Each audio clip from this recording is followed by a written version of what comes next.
Here with Harold Smith of the Harold Smith team. He's the senior loan officer and branch manager at Legacy Mutual Mortgage. He's been in the business for 18 years as a senior loan officer. We're going to get him to explain exactly what that means here in a moment. And we've known each other for about 12 years or 10 to 12 years. Right. Yeah, long time. Done a lot of deals with each other, countless. Don't know exactly the number, but we were trying to figure that out earlier. It's a lot. But we're going to bring you kind of the home buying process or lending 101, home buying process 101, and talk about that. Don't know how long this will go, how long it won't go, but we'll have a good time. We'll chat and we'll inform you guys. So. Welcome, Harold. Tell me a little bit about yourself. I know I just said that you've been in the business 18 years, but give me a little bit of background, how you got in the business and how that all happened. Absolutely. So, I've been in the business 18 years. Before that, I was in the corporate training and development world for about 8 or 9 years. Loved that, but I was going to begin to travel a whole lot and just kind of saw a career shift going to happen. My father is a realtor. Right. Actually, my mom is as well. And so I kind of grew up knowing what your life is like and kind of went through thought, do I want to do that or what do I want to do? And just a couple of different connection points of friends that were in the mortgage world. I talked to them and here was their analysis. They said, well, A, you know how to educate adults. And really, if you do this right, you should just be able to explain things so adults understand it. B, you understand how real estate transactions work. You grew up in it. That's going to help you a lot. C, you're going to have to learn the mortgage nuances, guidelines, and stuff like that, but nobody knows those. And everybody's got to learn that. So that was really good analysis and very true. Right. So just had to pick up some of those guidelines things and figure out some details. Right. And awesome. Here we are. Cool. 18 years later, man. Yeah. Time flies, huh? Yes. All right, so let's get right into it. Home buying 101. Sure. I know there's a lot to unpack. I mean, it would be difficult to cover this in an hour session or 2 hour session to know everything. So we're going to hit the highlights. We might dive deeper into certain aspects of the home buying process, but he's got a sheet there that he sends out to all of his potential clients or all of his clients, essentially whenever we first get pre-qualified or pre-approved. And we're going to go through step by step of that sheet. And then we're going to dive deeper into some of the processes that have to do with you, maybe a little bit more. And then maybe some on my end as well, because a lot of this overlaps. Right. Okay, so first thing that happens, right, whether it's I have a conversation first with the client or you have a conversation first with the client, is the pre-qualification process, right? And let's just jump off there and let's go, and maybe we give a summary of, hey, this is the home buying process, step by step. Or the first little bit of it, and then we unpack maybe the first quarter of it. Absolutely. Right. And just take a little tangent for a minute. Sure. I think a lot of people, especially if they're a first-time home buyer, they've never done this before, so they don't know what to expect. But they might have bought a car before. Right.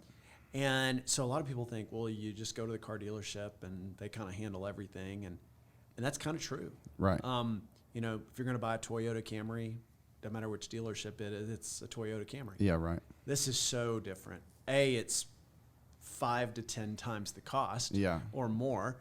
That's one thing. And then B is just there's so much more with inspections and figuring out that really stuff you guide them through. Right. And that plays into what I do. And so I think I think you're doing this the right way, is we want to peel back the layers. We don't just go looking at houses and then figure it out. Right. We need to kind of figure out a general game plan of how to do it. Well, and because there is things that you have to do before the next, right? Like you can't buy a house without getting pre-qualified these days. Maybe back in the earlier days, like they didn't, I don't know, you tell me. Well, and I've been in it quite a while. Ever since I've been in it, you've had to have a pre-qualification letter or pre-approval letter essentially to submit an offer. Now, it's not something that is absolutely required, but any agent on the listing side is going to require one. Right. Yeah. Well, and of course you're in the DFW area, right. And that's where we're recording this. And we've been blessed. People move to Texas, and they have for a long time, and we're a growing city. And whether it's Plano or South Dallas or Fort Worth, it's growing. So that's very true. I've been told, and I see it because we do business in other cities, I think that's a little less important maybe in a city that's a little smaller. Oh, sure. Where a house might sit on the market for 6 or 8 months. Right. So they might accept that offer Without. of course, without it. But then, of course, that person's got to get it figured out pretty quick. Right. But I think any market where it's larger, more competition for homes, and definitely in DFW, there's competition for homes. Right. Good homes. Yeah, sure. Bad homes. They might sit there for a while. They might sit there a while. Yeah, but, yeah. that's why they're and a bad it might house. be, and this is a tangent in and of itself, it might be the in-between homes that sit there really, because the truly bad homes, the investors come in there and buy, and then they try and make them good homes. But Exactly. Anyhow. So yeah, whether it starts with somebody like John, a realtor, or it starts with me, the first thing we want to do is get them pre-qualified. And I should explain, they should not expect to pay anything for that. Right. Should not cost them anything. There's no application fee. If you're talking to a lender and they do say, oh yeah, we charge an application fee, I would really say that's probably not the right route to go. Yeah. Because most lenders don't. We just got to figure out what makes sense and can a loan be done for you. So pre-qualification, and we'll talk about pre-approval later. Yep. But is where we're going to get a little bit of basic info. We're going to pull credit. We can give clients a copy of what their scores are and information about that. And we're going to calculate debt to income ratios. Right. That's a real key number, and I usually walk through that with a client once I've calculated them. And that's basically where we're going to look at what's a possible house payment for them, plus their other debts in their credit report, and divide that by their gross monthly income. And so what percentage does that need to be? Like Yeah. roundabout. And that might be getting too deep, because that might go into types of loan. Sure, it does a little bit, but I would say generally you want to kind of be below 45% debt Right. ratio. Meaning 45% of your monthly payment Monthly house payment is 45% of or less. plus the other debts on their credit Right, report. okay. So if they have a $300 car payment, Right. say they have a student loan with a $200 payment. Right. So we take the house payment with taxes, with insurance, okay, plus any other payments on their credit report, Right. and divide it by their gross monthly income. That's Okay. gross, not Not net. net. Right. So gross is the number that I jokingly tell clients. I say that's the number that your employer tells you they're going to pay you. Right. But clearly taxes come out, insurance comes out. Sure. A lot of people wonder, they go, well, why would it be done that way? Why? But I live on the net. Totally true. Yeah, You right. do. But different people have different amounts that they take out for. Some people have higher medical costs. Some people have their family coverage. Some people do more in 401k, less in. Right. There's a lot of variables, but gross is kind of the equalizer. Right. Yeah. Because that's what, essentially, you can play with those numbers and give more to retirement, give more to something else, all you want, but you need to, so that's what y'all are going to base this off. Now, Right. they need to make the decision okay, I'm really bringing home this. So if this monthly payment is that Right. much, then, okay, that's not where we're comfortable. Yes, I'm pre-qualified for that, but I'm not comfortable there. Totally agree. There's the level of you pre-qualify for that, but you're going to be very uncomfortable for that. So we have to kind of find the happy point. Right. Where is it that you're pre-qualified and you feel comfortable with that payment? Right, And that's right.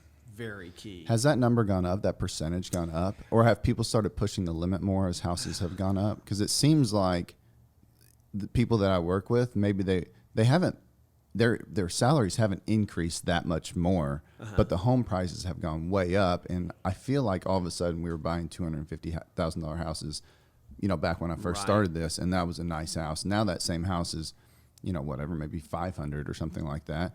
And all of a sudden they're qualified for it, and they're not making that much more. I mean, Yeah. at least maybe they are, and I don't know, but Yeah. it seems like, man, has their salary doubled, or did they buy conservative on this end, and then, or were people just more conservative when I started 10 to 12 years ago? Well, that's a great question. Yeah. And let me say, I really don't recommend, just to back up just a little bit, I don't really recommend that people figure out their own debt ratio. I mean, obviously Sure. they can. Sure. I just told them the formula we use. Right. However, I don't want people to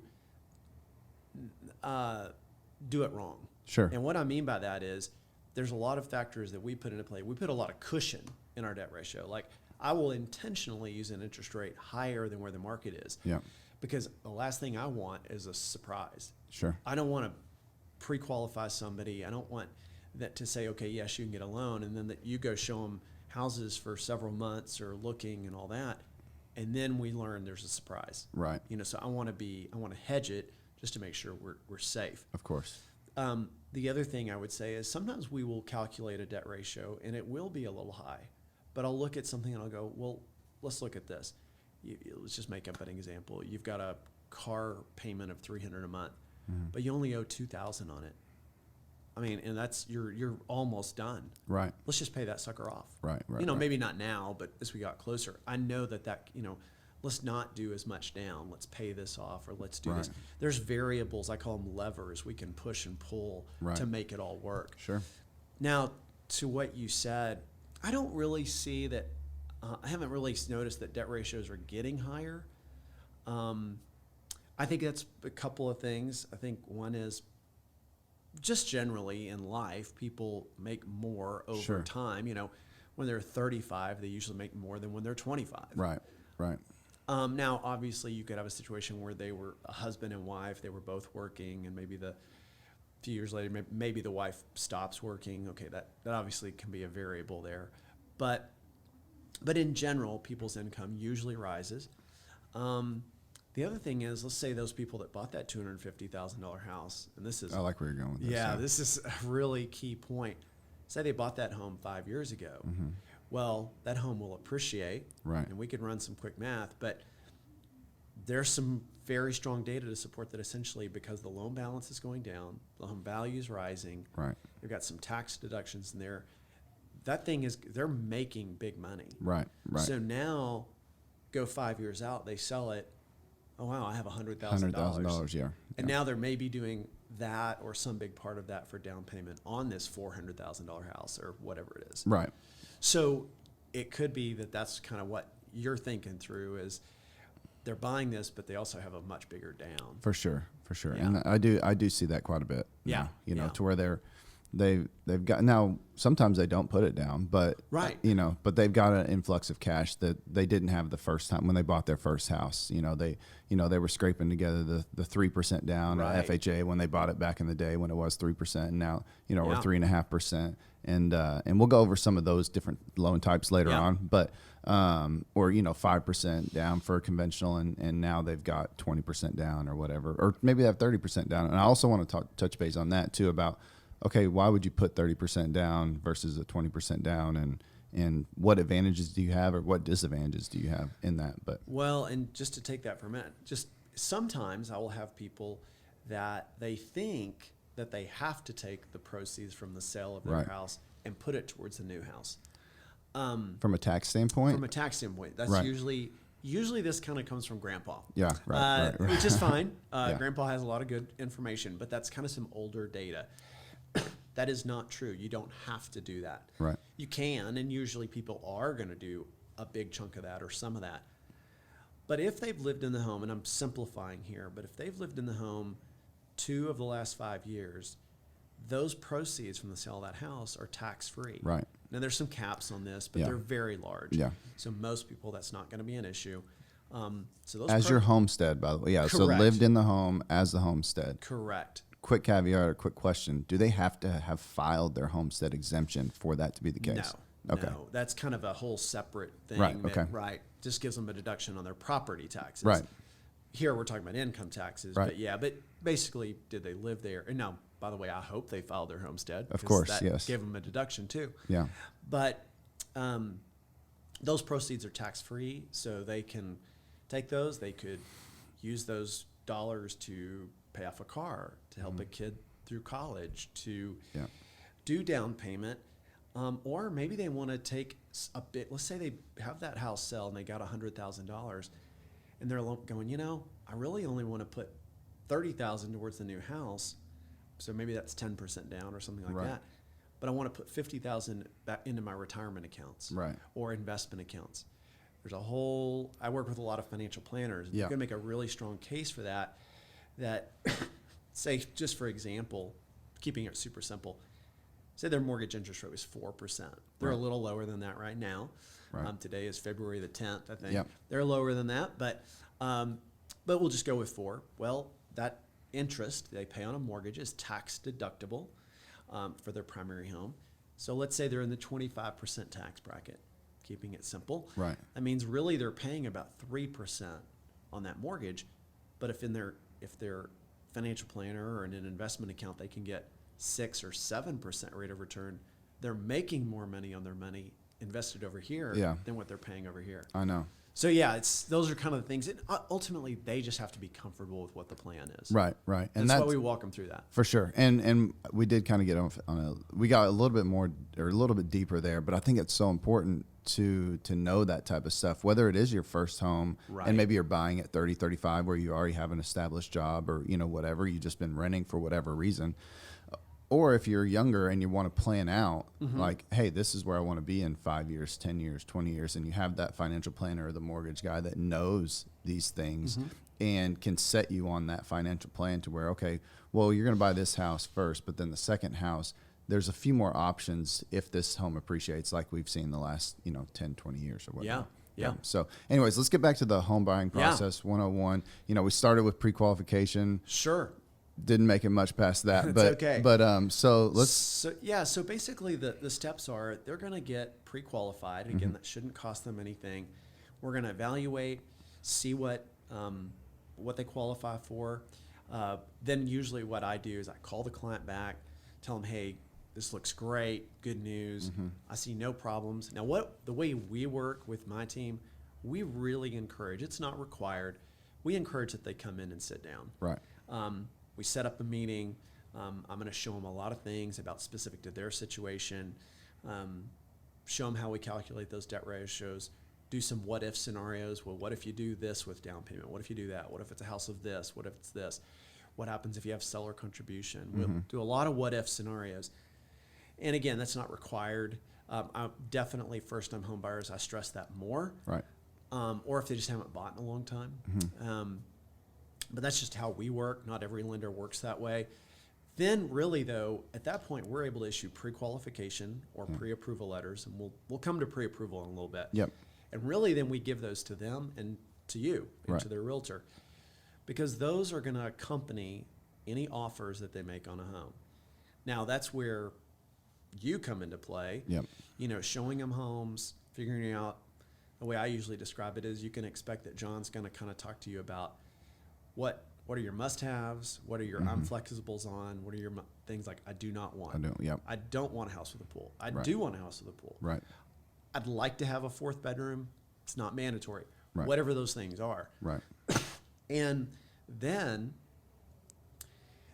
you're going to start showing them homes. Yep. And that's really where you come into play, but that may take 2 days, 2 weeks, 2 months, 2 years. 2 years, they're probably getting a little too picky. Yeah, 2 years. 2 years, they might not be working with me anymore. That's a long time. That's a long time, yeah. But what do you think is the average? Maybe. Well, so I don't know about time frame, but what I found is number of houses, right? So my clients anywhere between, really in this market, because this market specifically, well, at least since 2012, has been a much faster paced market. Right. Whenever we were in 2008 to 2012 or late 2011, we maybe went to see more houses because there was more options, right? I could take a client out and see 10 houses a weekend in 2008 to 2012, and then the next weekend take them to see 10 more, and then the next weekend take them to see 10 more. And so there was a lot of options there. Yeah. Now, because it's so much more scarce than it was back then,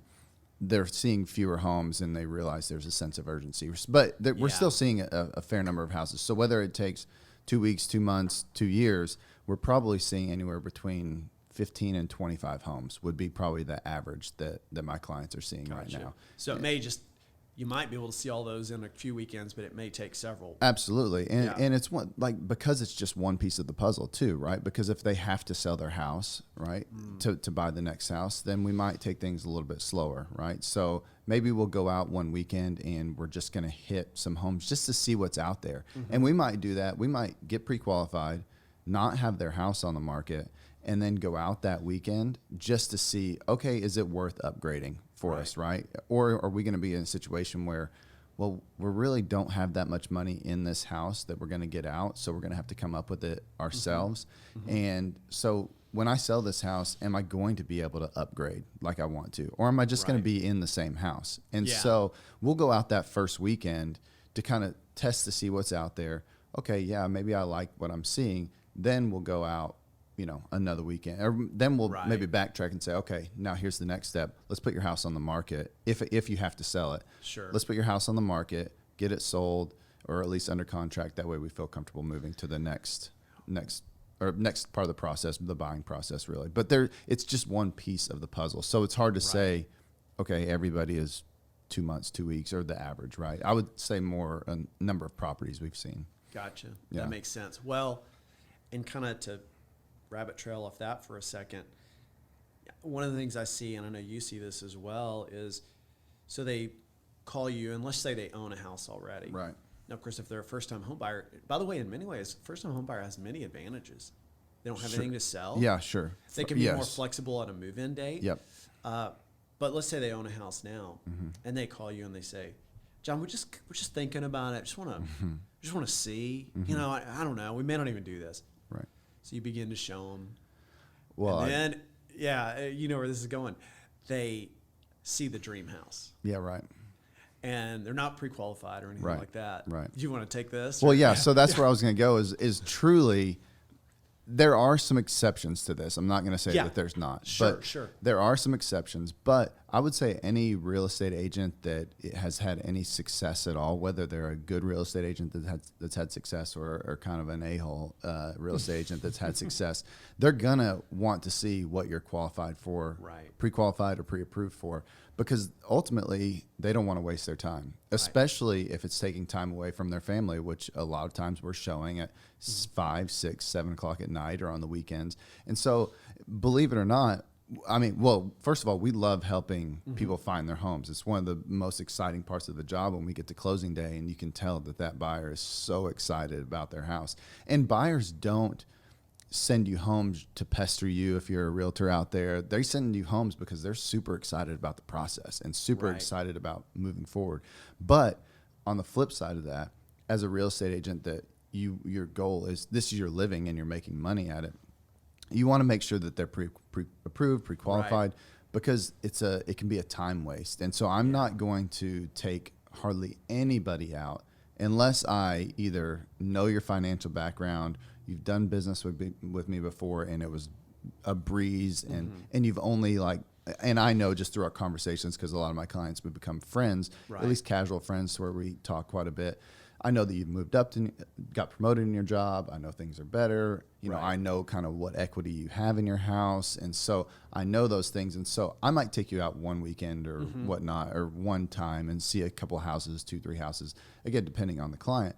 But after that question's coming pretty quick. Hey, have you reached out to Harold? Have you talked to your lender that we used before? Have you, whatever, because I want to know, okay, this is something where I think that it's good, but I want to make sure that your credit score hasn't plummeted because you didn't pay your credit card bill, even though on the outside it looks like everything's great, but whatever. I definitely, being pre-qualified, pre-approved is the biggest first step for me, just because, it is the first step, but it's also like the most important step one of the most important steps for me to get me going for you so I can help you out as much as possible. Well, I work with John, but I work with other realtors as well. Sure, of course. And that's because you're an experienced realtor. Right. So let me walk your listeners through what ought to scare them. Is you call a realtor and the realtor says, "Yeah, let's go look." And they never ask you a question about pre-qualification. Right. Are you pre-qualified? Are you pre-approved? They don't ask you that at all. They just start showing you homes left and right. Yeah. Of course, you're thinking, this is great. This is exactly what I wanted to do. It is what you wanted to do. Right. It's not what you should do. Right, for sure. It's not what you should do. Well, and I know that sometimes, yes, it can be a pain to, like you're just wanting to look. And I understand that, you can go to a car dealership and just look, right? And nobody's going to, bother you. Well, somebody might ask you questions or whatnot, but ultimately you can just go out there and look, right? Oh, this looks like a nice, Infinity. I just want to peek inside. I just want to see it, right?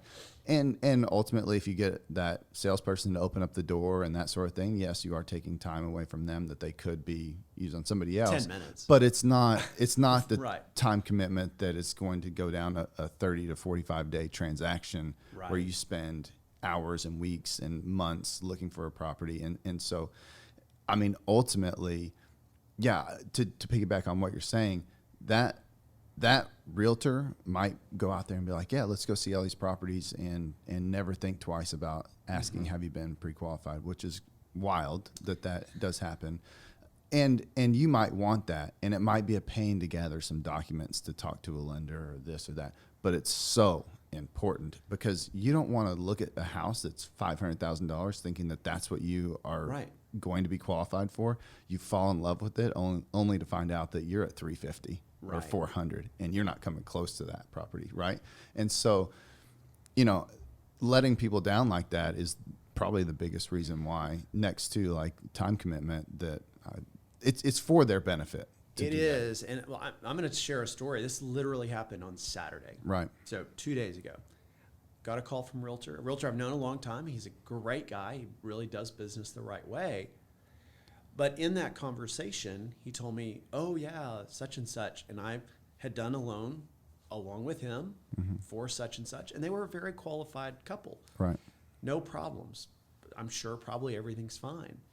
However, they have a house they own now. And they have already been looking a little bit, but I've not pre-qualified them. Right. And they're not pre-qualified by anybody else either. And I said, man, I just really encourage that we need to do that, because here's what's going to happen. They're going to stumble onto something they really like. Yeah. And then, but we don't know, can they buy this before they sell their current? Right. Do they need to sell this? Is it kind of being mean? It's like taunting them. Yeah, for sure. It's like, oh, look what you could have. Here's a carrot. Here's a carrot. Yeah. And they can't reach it. Right. So we need to figure that out. And I think he means well. I think they're friends of his. And so I think he was going a little too far that way. But I was trying to pull him back. It's like, man, just for your protection and because they are your friends. They are your friends. And so because of that, we need to talk and we need to get this figured out. They may be able to be fine. I don't know for sure. But I'm going to find out. Some people can, some people can't buy before they sell. Right. Well, and that's something we can talk about too. But the pre-qualification, I can't stress enough, or pre-approval, and maybe now we talk about that. I don't know. I mean, because we've said it a lot. Yeah.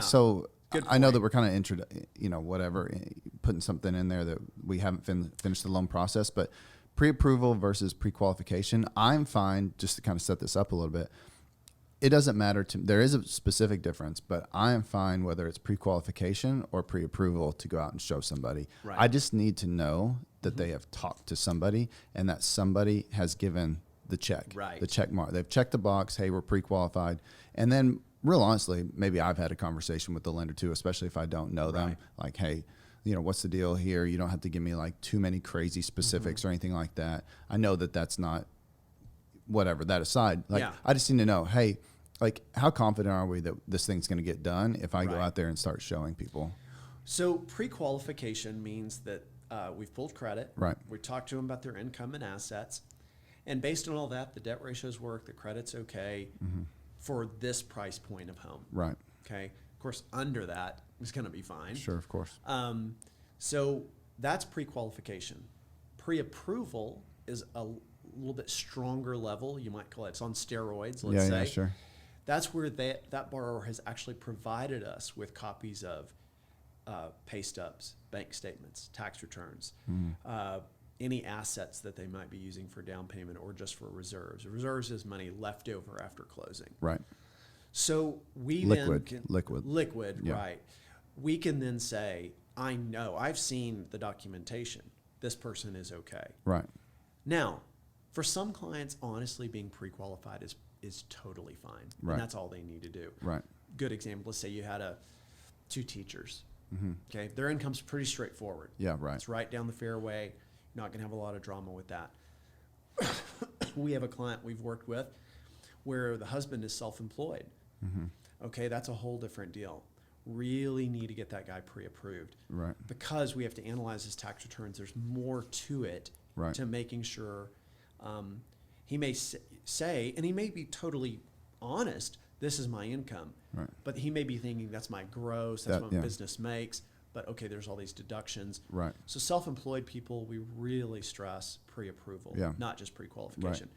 And pre-approval for them means, let me see the tax returns. Tax returns, Essentially. any other documentation of income and assets. Right.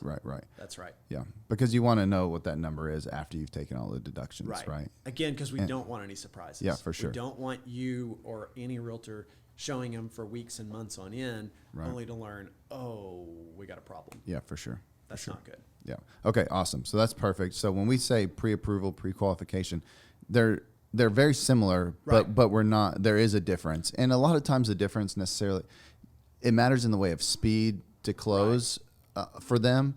But from my standpoint, it matters like, hey, I can talk to another realtor and sell them better on, hey, not only are they pre-qualified, but they're pre-approved. The lender has seen all the credit report, or not the credit report. They've seen the tax returns. They've seen the bank stubs. They've seen the checks, all of that stuff. And so now I can talk to the other realtor and say, hey, that person's pre-qualified. Mine's pre-approved. We're rock solid. Exactly. We're essentially guaranteed to make this thing happen. Just got to do an appraisal and a few title things, and we're good to go. Right. And that's a good point, because as I understand it, from when you some listing agents and or sellers will only accept a pre-approval. I don't see much. Yeah, but it's not a lot. But some relo companies I hear that a little bit. Yeah, for sure. The relo side, and then like once you get into the higher price listings, right, where it's you're talking $750, $1 million, something like that. They're gonna want to see a lot more scrutiny. Yeah, are you really? And sometimes before you even see the property, right? Like there's a farm and ranch. Person I'm showing right now, and they're coming into town early March, and it's, hey, for this house that we're going to see, it's like 1.3, something like that. Mm-hmm. You have cash to close. I mean, your cash in the bank, right? So I need proof of funds, or I need pre-approval before we even go out there and see the property. Not pre-qualification, I need pre-approval, because when you're seeing a 10,000 square foot house on 20 acres, it's going to take you 2 hours to show. Yeah. Again, that's the listing agent saying, hey, we don't want to waste our time, serious inquiries only, that type of thing. So, but you can understand, because that absolutely whoever lives there is going to need to leave. Well, you think about they've got organizing a 10,000 square foot house. Sure. Right? Well, there's a lot to that. It's not picking up a 1,500 square foot house that has toys from the kids, right? That's right. They have like help that that they need to have. So exactly. Anyway, so all right, so we hit the first part. We went from mortgage consultation with you, and keep in mind, like, this is where I'm gonna kind of overlap a little bit here. Yeah. But so whether I've got the client or whether it's your client, it can be simultaneous. Yeah, absolutely. Where like I the client reaches out to me first, and I'm having a conversation with them. Okay, awesome. Like, what are your wants and needs and all that stuff that we talked about earlier? And then I say, well, have you talked to a lender? And if they say no, okay, cool. Well, do you have a lender that you've worked with in the past that you're comfortable with, or I've got some recommendations. Well, you can give me recommendations or whatnot. Okay, so I give them recommendations. Then on the flip side, they could call you first and say, hey, you did my loan last time. Yeah. Really happy with how it went down. We're thinking about moving again, and then you ask all your lender questions, and then you say, are you working with a realtor? Exactly. And then so that can happen both ways. It doesn't have to be they come to me first, they come to you first. Like, either way you guys go is totally cool. Point. It's a starting point. You've talked to the professional that can point you in the right direction, and any lender or any realtor that knows what they're doing can point you to a realtor or point you to a lender that they've worked with before, that they're comfortable with. And so that's the starting point. Yeah. Starting one, and it can overlap. And so, but then that lender takes over for those couple steps to get the pre-qualification. Mm-hmm. And then after that, we're viewing properties. When we go out, say we see 15 homes, let's say, and that's probably on the low end, or that is the low end for sure. I mean, there's going to be people that, I've shown people 5 properties before. I don't necessarily encourage that. Yeah. Just by the way, I want you to see at least 10, right? To give you an idea. Now, if you're looking at new houses and they're all relatively similar, okay, like you can see 10 houses, right? Different builders, but we can knock that out pretty quick. Sure. When you're seeing pre-owned homes that are built in the 1960s, 70s, 80s, 90s. They're all different. A lot of them are different. Well, maybe we'll go up to 80s, because 90s, and I've got an opinion on 90s homes just in general, but like, not that they're bad. They just, like, a lot of them started to look the same in certain areas of town. But anyway, so yeah, you probably want to go on the higher end of that spectrum because you're going to see different layouts, you're going to see different things, you're going to see different types of plumbing that you might want to, look into or whatnot. So let's say you see 15 homes, then we make an offer, we get under contract, then we negotiate any repairs in what's called the option period. And then at that same time, once we go into contract, then I hand over the contract to Harold again, and they start their thing. They're doing their deal on the backside, which is we're working both simultaneously. Right. Then. So whenever we go into contract, I'm working on, hey, let's negotiate any repairs. And Harold and I, or me and the lender, or the lender and or Harold and the realtor, they're working simultaneously, and I'm working on the inspection, getting repairs negotiated, that sort of thing, getting earnest money to the title company, getting the option fee to the seller. You're working on the back end, the loan processing. Right. Okay. And so after that option period, which is normally 7 to 10 days after you bought the home, y'all are doing a lot of the processing. You're gathering docs. If they're only pre-qualified, then you're gathering more documentation from them. Right. You're getting those tax returns. You're getting the pay stubs while we're doing the option period. And then after that option period is the appraisal process. Yeah. Okay, or the appraisal. Mm-hmm. Well, and let me say this: that appraisal can happen during the option period, technically. And we've had many discussions about this. I even the safest of deals, which I had one 2 weeks ago or a week ago, whatever it was, where I thought, I told Harold or told you, we're good. Like this one's gonna be good. The house is fine.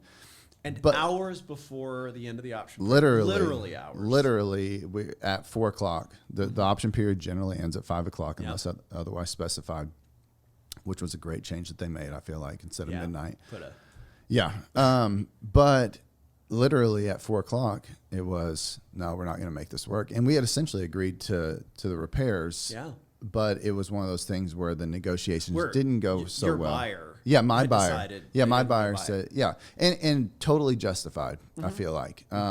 Just didn't get a good feeling about it, and that happens. So we negotiated things to where we had ultimately said, okay, we're comfortable with that. Right. But there was still a lot of hesitation in how the negotiations went. They didn't necessarily feel comfortable with the seller. And after thinking about it, they said, you know what, let's not do it. Well, and this is a mutual client, by the way. This is a great story. Yeah. Obviously, we can't say the name of the client. Of course. But also, if I understand this correctly, during that time of the option period, another house came on the market. Was it on the same street? Or it was like literally probably 100 yards away. 100 yards away. Not on the same street, but yeah. Mm-hmm. And it had a pool. Yeah, right. A little bit more expensive, but your client really liked that house. Of course, yes. And so, and I think there's a lesson to be learned here for both buyers and sellers. Mic a little closer. Yeah, I think there's a lesson to be learned here for buyers and sellers that for a buyer, first of all, is that when you go under contract, I do understand you're like, oh my gosh, I got to take this super seriously. This is a $300,000 contract. I mean, this is super serious. Right. It is. Right. However, don't freak out. Right. There's steps that are going to happen. And if you become very, very uncomfortable with what you learn through inspections and things like that, you can back out. Yeah. Right. And yes, you would have paid for an inspection and an option fee, but you're going to get your earnest money back. Right. Right. But also, I think there's a lesson here for a seller. So if you're selling a home and you're making it kind of too difficult on this buyer candidate, you're kind of thinking, oh, they made their offer. I'm going to really push hard. I'm going to negotiate this hard.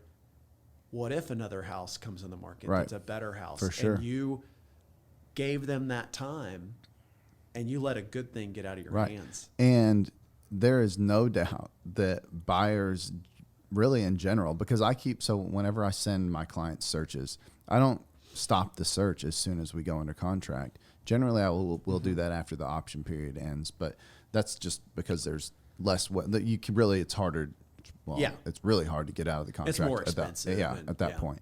And so I'll stop it after we get over the option or past the option period. But there's no doubt that it's built. The contract is built to where you can get out in that option period, the first 7 to 10 days, really with minimal damage, right? And so you're talking on $300,000 house, you got a $300 option fee. You've got a $400 to $500 inspection, depending on if it's pier and beam, pool, whatever. But so let's say you spend $1,000, but you realize that house is not your ideal house for whatever reason. Maybe it's not in the shape you thought it was in, or maybe you just decide I don't like it. And there, you want to be fair to the seller in a certain way, right? You don't want to, but ultimately it's there for you to have the option to purchase it. That's what it is. It's right? an option. And so, there's no doubt that both sides play a factor in that. Now, I mean, somebody's going to have leverage in the deal also. If the seller knows that they've got 5 offers and, yours was the best one, then maybe they can afford to be a little bit pickier. So both sides need to kind of understand where they are on the deal. But there's no doubt that house is still like on the market now. And if things would have just been easier and not such a pain, your client might have, we would have bought it. Their option period, they probably would have gotten. I mean, obviously, you have to ask a reasonable request. Of course. But it sounds like the seller pushed and pushed and pushed. And whereas a lot of times when they end negotiations, like, okay, we're fine. If you do these things, we're good. They'll end the option period early. Like I would say, that the happens majority most of the time. Yeah. And so I think there's a lesson there for a seller too, to, you got a bird in the hand. You got to be careful. You don't let it get away. No doubt about it, because that next month mortgage payment, which happened, is coming, and let's say it's $2,000. That's right. Well, I mean, you could have given that $2,000 to the buyer, and because maybe they're asking for $3,000, but you say, oh no, $2,000, like we'll do that. So, but now you spent that for no reason on next month's payment, and you're getting a portion of that back because you paid down the principal, but depending on how long you've owned it, it might not be much at all, right? You might have lost, literally just thrown away $1,500. Yeah. So, I think both John and I, we've seen deals where it got down to just minuscule, ridiculous differences. Yeah. And the two parties didn't come together. And really the seller lost out. Yeah. Because I assure you, they're selling it because they want to do something different. Right.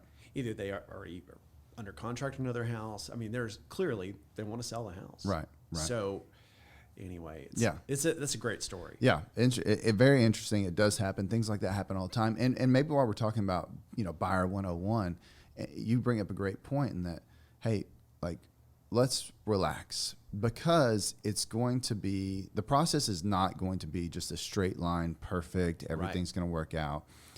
And I think that's where people, like, the emotions go up and down. Is there is a set out process, but sometimes there's things in this process that are out of your control, meaning how the seller is going to act, right? Or how the appraisal is going to come back.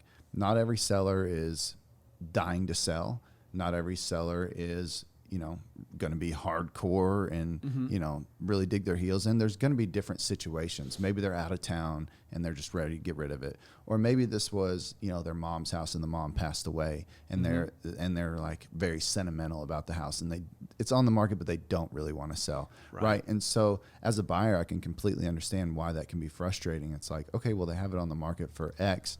We're offering X.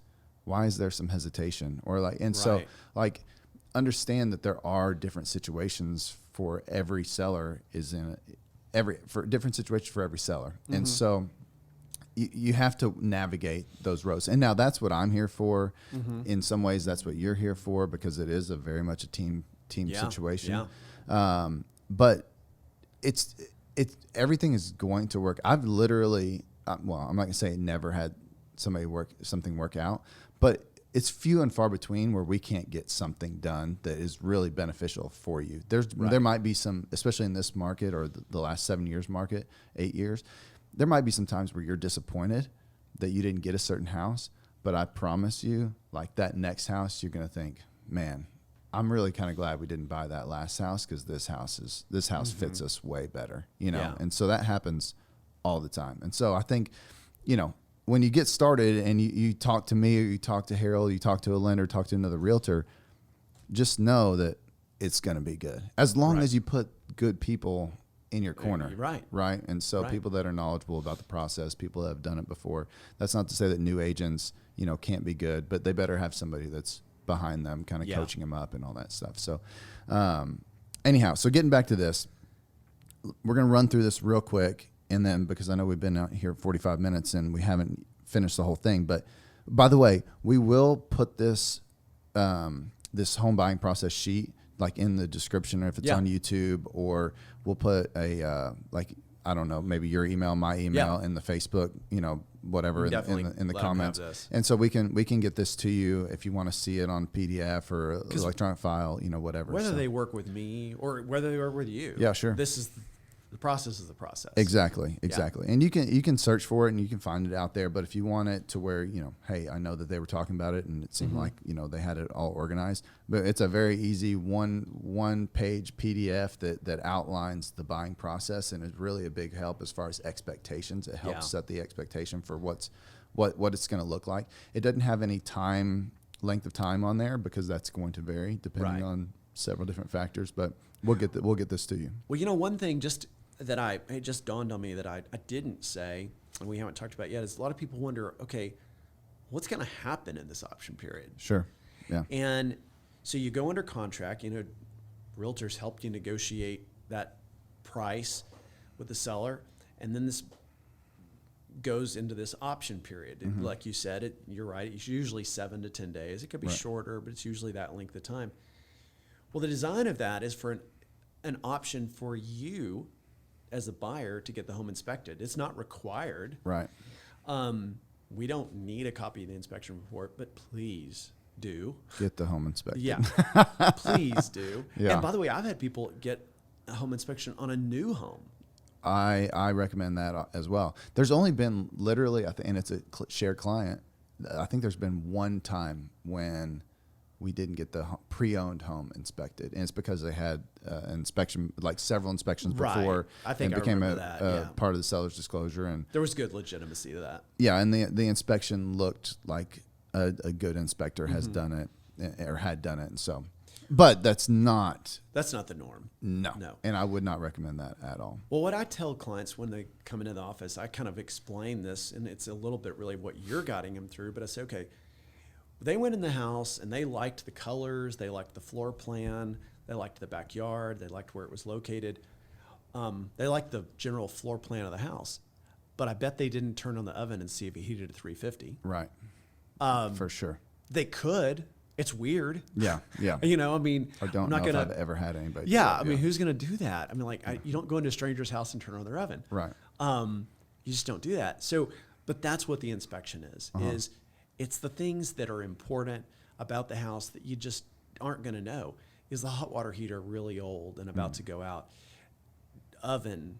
Yeah. Air conditioner, cooling, air conditioning, like it should be, right? Systems of the house.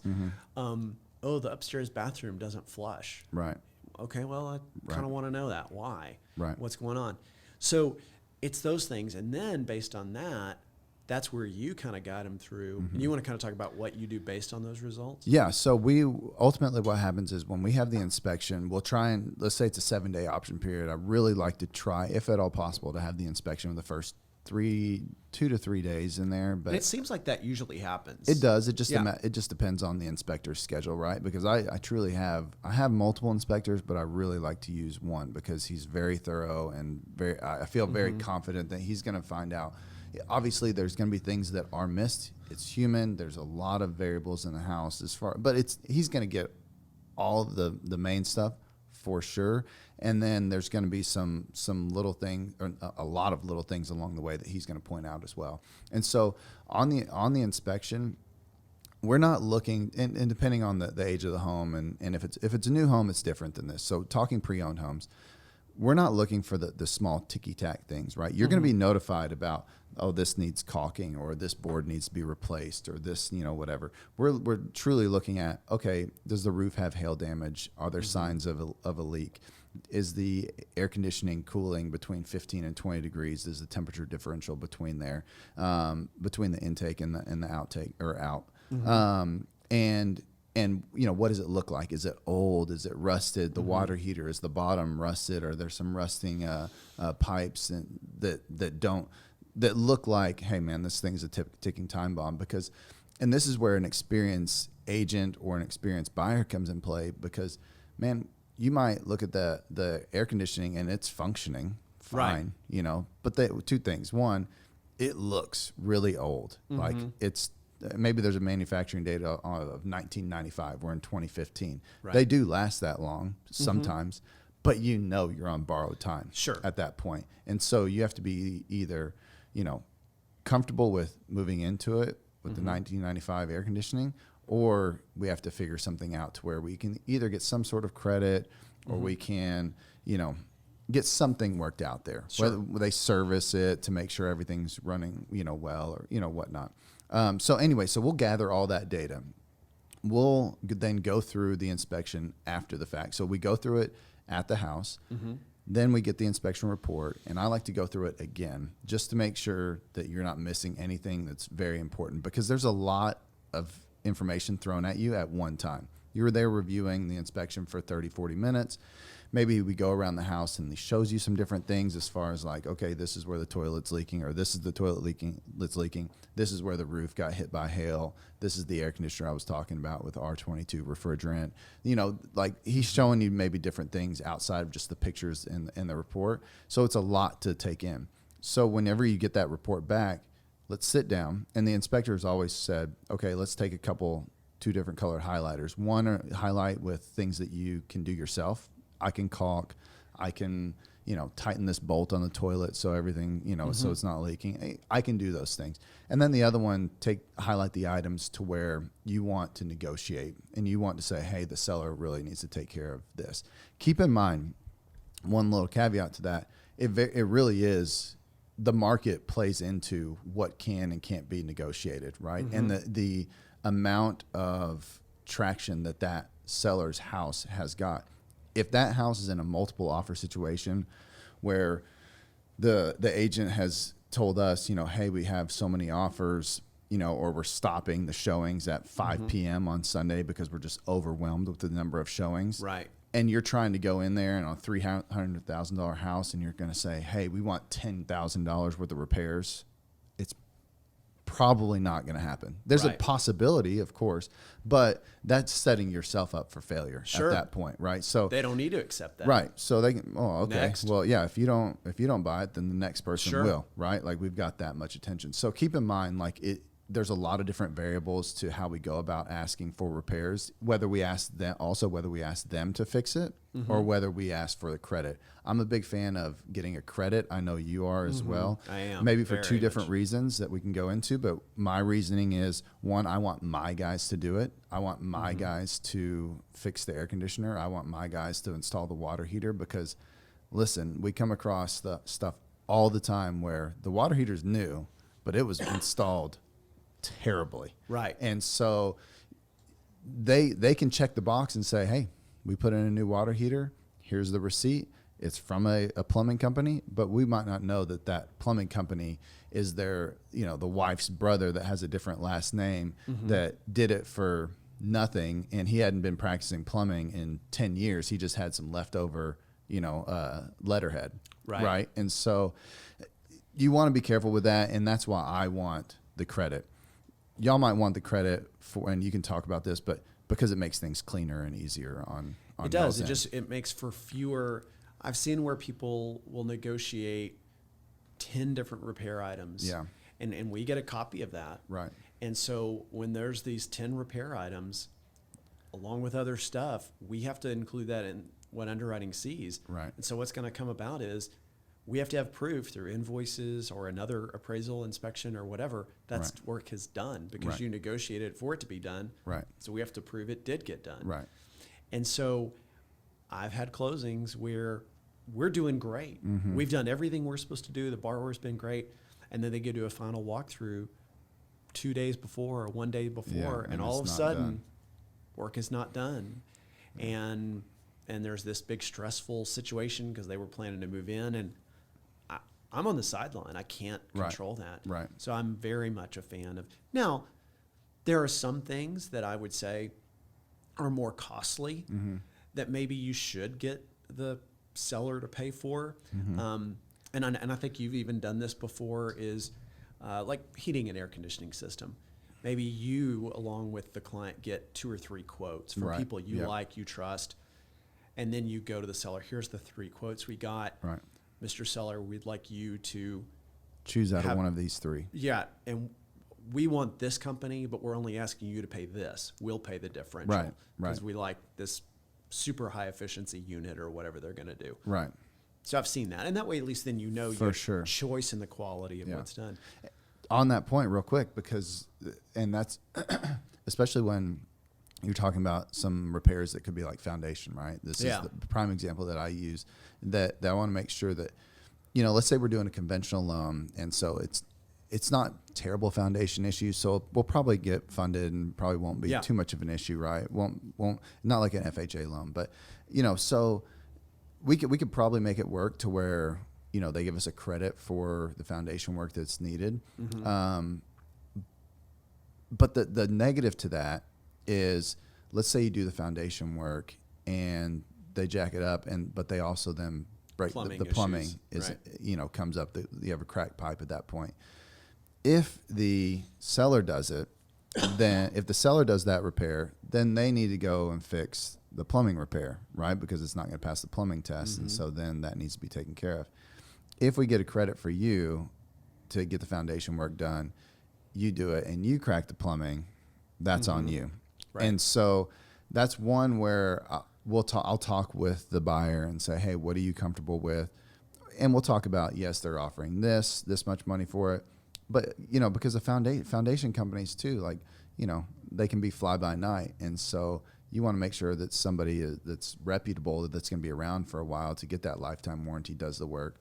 Whereas you can get somebody that, man, yeah, they did the foundation work, and yeah, they did a plumbing test, so everything looks good, but then they're gone and they don't have, your now lifetime transferable warranty is worthless because that company's not in business anymore. And so when it comes to, it's not a hard and fast rule that I want to negotiate only credits. Right. But that's the majority of the time for the majority of the items. Sure. And just because it does make it cleaner, and it does give me confidence that I'm going to get my guys in there to do it agree. And take care of it. And that way I feel comfortable with the work that was done. But there are exceptions to that, to where, I want the seller to take care of this. Right. Can I take a little tangent on this inspector thing for just a minute? Please. So here it is. This year is early 2020. Yeah.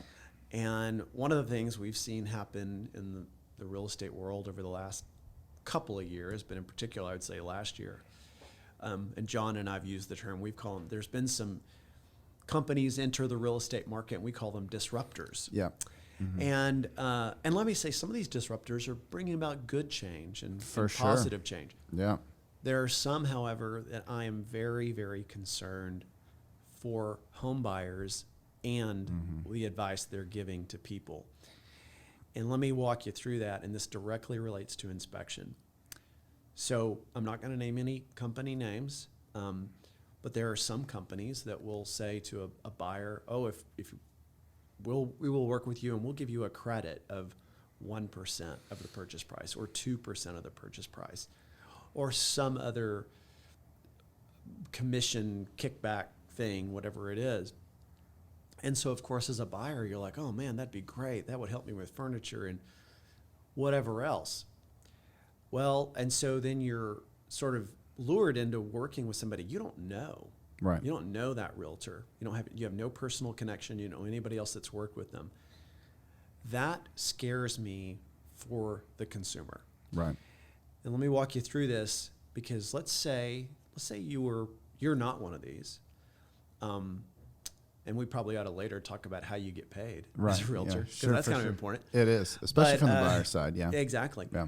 But let's say you are working with a realtor who is making quite a bit less than a typical realtor. Well, you got to think about it. What is their main objective? Are they going to want to show 15 to 25 homes, or would they prefer to really show you 5? Right. Okay. And then push homes on you. That's right. Yeah. I think we are all human nature here. They are going to want to try to show you as few homes as possible, because they've got to move you on to get to the next one to make more money. Yep. So, because this is a commission world. Well, the other fear is, so there's that, but then when that inspection comes in, and maybe they even suggest inspectors who maybe gloss over things, they don't emphasize certain things as much, or like, oh yeah, that's no big deal. just a little caulk will fix that. Well, sometimes it is true, but sometimes it's not. Yeah. And you're buying this is for most people, and I mean 99% of people, it's the most expensive asset they're going to buy. Right. You need to make sure that you know what you're buying as best you can. Yeah. You're never going to know everything, but as best you can. Of course. And that are you making wise decisions in full knowledge, and do you feel that you trust the advice you're being given? And I think that when a buyer is lured into this concept of, oh, I want to work with this person because they're going to give me this money on the backside, that's money motivated, not quality motivated. Right. And when this is the home, and you, at the end of the day, you're the one that will sign off that you're okay with the house. Yep. And were you given good advice in those decisions or not? Right. So just to listeners, as they think about that, I just urge caution. I'm a big advocate that they need to work with a realtor that either they know already and they have a good trust relationship with, or that they've talked to some family and friends. They go, oh yeah, you should call it. They've worked with them, whatever it is. And so I think that's important.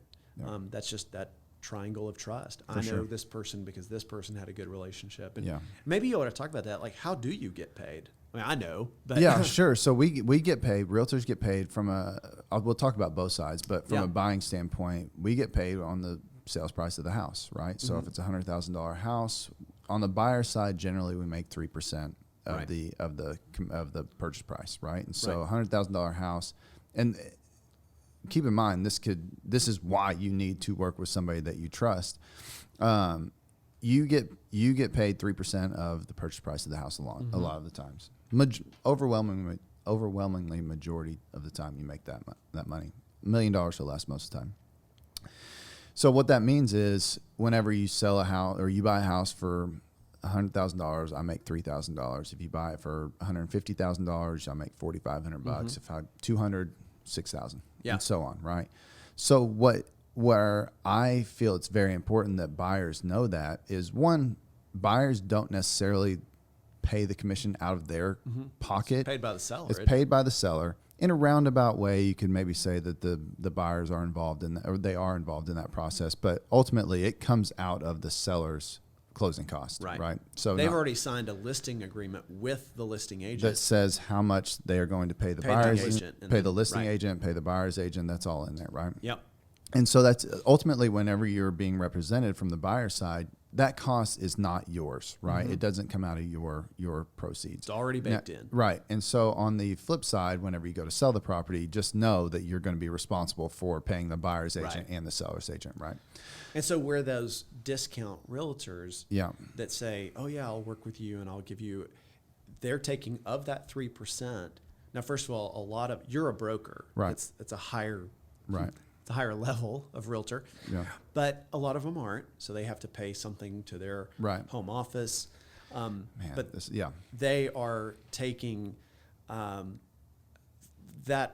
3% and they're giving some of that back to the buyer. Right. Whether it's 50%, 60%. Oh, you're talking about the buyer or the broker, or actually, if they're giving they're giving it to the buyer, let's say they give some to you, like 1% back. Okay, now they're making 2%, and then they have to give some to their broker, right? So when you think about it, and this is where you have to have somebody that, and to your point, that is honest, has integrity, like is going to follow that. It's your fiduciary agreement to represent that buyer lawfully and ethically and all that stuff. Because if you keep in mind that essentially if you're a buyer, the more you pay for our house, the more I get paid. Right. Like, seems counterintuitive. It does seem counterintuitive. So you have to make sure that you trust that person enough to where they're going to say, okay, for every $1,000 that I negotiate down for you, I lose $30, right? And so if I negotiate a house down $10,000, that's $300 that's not in my pocket anymore. So you have to make sure that you trust that agent, and that agent is doing what's best for you, as they are supposed to be doing, and they sign off on doing. Because there can be a lot of agents that, man, you sell 4 or 5 houses in a year, so every $300 matters. Yeah. And so you don't want to get caught up to where you're with an agent or whatever, and they're like, oh yeah, you should take this. This is great. Because even though they know that they could probably get the house for $10,000 more, but they know that $300 is extra is going to go in their pocket, or that's going to be what pays the broker, or that's part of that 1% that I'm giving back to you. So yeah, over the long haul or immediately you got 1% back. Great. But you really should have paid less for the house overall. That's a great point. It is very important, to your point, that you hire a reputable agent or somebody that you know, or you've done some business with them before, or did business with a family member, or recommended from somebody that has confidence that they're going to do right by you. Because again, it is what we have signed up to do and are responsible to do. And so, but it's hard to take legal action against something like that, to where it's like, okay, because one, you rarely know as the buyer, maybe you could have got it for $10,000 less. You rarely know that. Sometimes the agent doesn't know that. A lot of times we don't know that if you can get it for less or not. But ultimately, you have to make sure that you are doing right by them, and the buyer has to make sure that they've put somebody in their corner that they can trust. Right. You know, and so that's very important. So how I get paid ultimately is based on the purchase price of the property. Yeah. Right. And so that's it can be a catch-22 if you are not working with somebody that is has high integrity, for sure. Yeah, exactly. Sure. Yeah. Anyhow. So just anyway, that kind of that's a concern I always have when it comes to inspections. Is just be sure that you don't. And there are some inspections that come back great. The house is great. Yeah, for sure. But I don't want a realtor to be just glossing over important stuff. For sure. That scares me. Well, because that could cost you thousands of dollars. Absolutely. Right there, for sure. So yes, that was definitely that's a huge part. A lot of these are big parts of it, but more you have, as a buyer, you have your hands more involved in some of these than others, right? Meaning, like, you're going to order the appraisal, you're going to get it back. They're going to tell you, it met value, or this is what it came back at. And you're like, okay, cool. As long as and maybe we can touch base on this too. But as ultimately the buyer needs the house to appraise for what you're purchasing it for. Correct. So if you're buying a $100,000 house, the appraisal has to come back at least $100,000. Right. And let me say, just taking a tangent here, some people will say, well, I guess it just needs to appraise for the loan amount. Right. No. It does not. It needs to appraise. In other words, let's say that $100,000 house, say they were doing 5% down. So we're going to do a loan of $95,000. Well, lenders are going to take the lesser of sales price or appraised value, and if you're doing 5% down, they're going to take. So that means they're going to do 95%. They're going to do 95% of the lesser of the two. Right. Now the vast majority of homes appraise just fine. Right. It's not a big deal.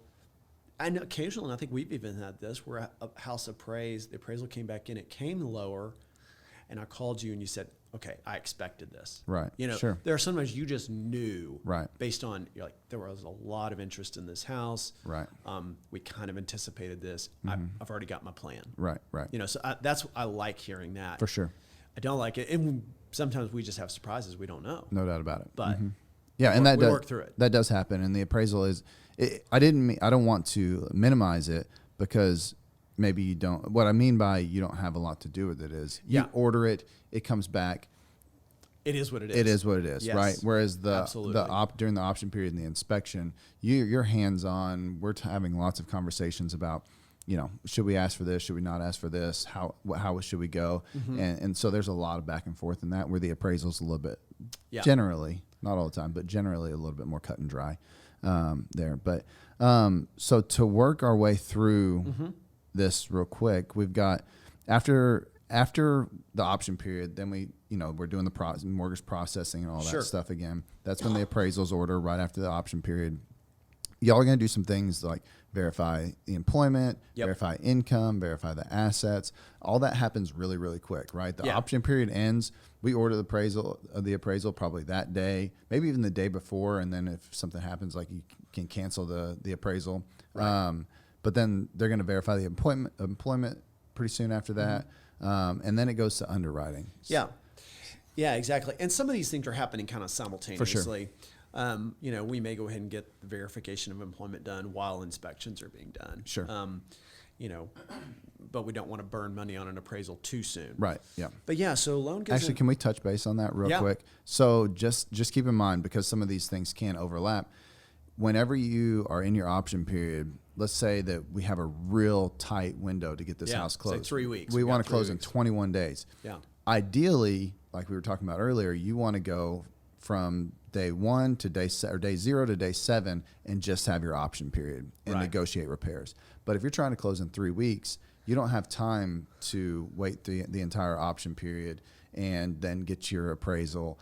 Right. You need to overlap that. And so there's a possibility that might cost you $400 or $500 extra if something goes sideways. Right. But ultimately, if we have that quick close date, that's something that we can speed up the loan process by overlapping those things. That's a great point, and I see it in the media. There are ads. All the time. You don't have to look far. We'll close in 2 weeks. Okay, 3 weeks, whatever it is. We can close that quick too, but you need to know what that means. Yeah, sure. And yes, it can be done, but I don't know if you want to do that. Right. That just means we're just having to pull decisions forward. Like, we're going to order that appraisal as soon as you're under contract, which could be what you want. But what if you run into issues with inspections and then you burn that money? Right. I usually tell people, I'll say, we will do whatever you want. And certainly there are times that's what you need to do. Right. My general experience is most sellers are fine at 4 weeks. Yeah, right. And I think at 4 weeks, things move at a pace that doesn't feel, you're going to have to move along, but it's not super rushed. Right. You know? For sure. I agree 100%. I mean, and because just people, we've been conditioned for so long, really, that the closing takes about 30 days, right? Yeah. So most sellers are fine with that. There are times where they've got a situation, they need to move forward, or you're moving out, your lease ends in 3 weeks and you've got to make something happen. And so there are times for that, and we can accommodate that. Just know that you're going to put a little bit more money up front. Yeah. To make that happen.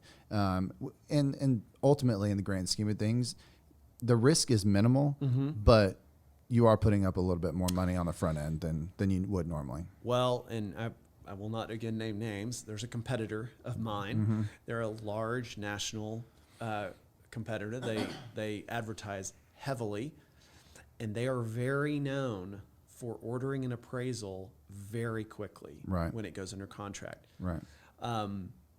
And some people wonder, why do they do that? Well, one way to look at it is, we want to just get you that information as quick as possible. That's really not their motive. Yeah. Their motive is because that money's been committed, and in their case, they charge for it up front. Right. You are far less likely to leave them to back out. Yeah. Even as a lender. And so even if you had checked out your options, that's because I've had clients who began with that large national lender, and they say, man, I really like your rates. I really like to work with you. You've done a great job explaining this, and that is a better plan. They already paid for an appraisal. Can you use theirs?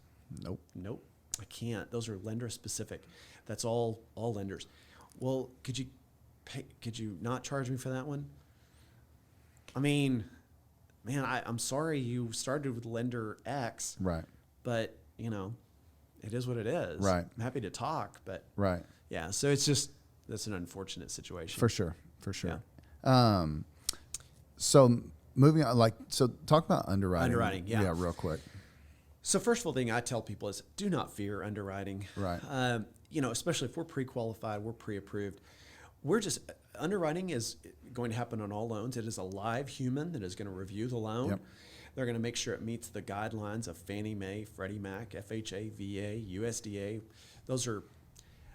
I just did a lot of acronyms there, but essentially they are the governing body of lending land, depending on the loan program you're doing. And they're just making sure it meets the guidelines for that loan program.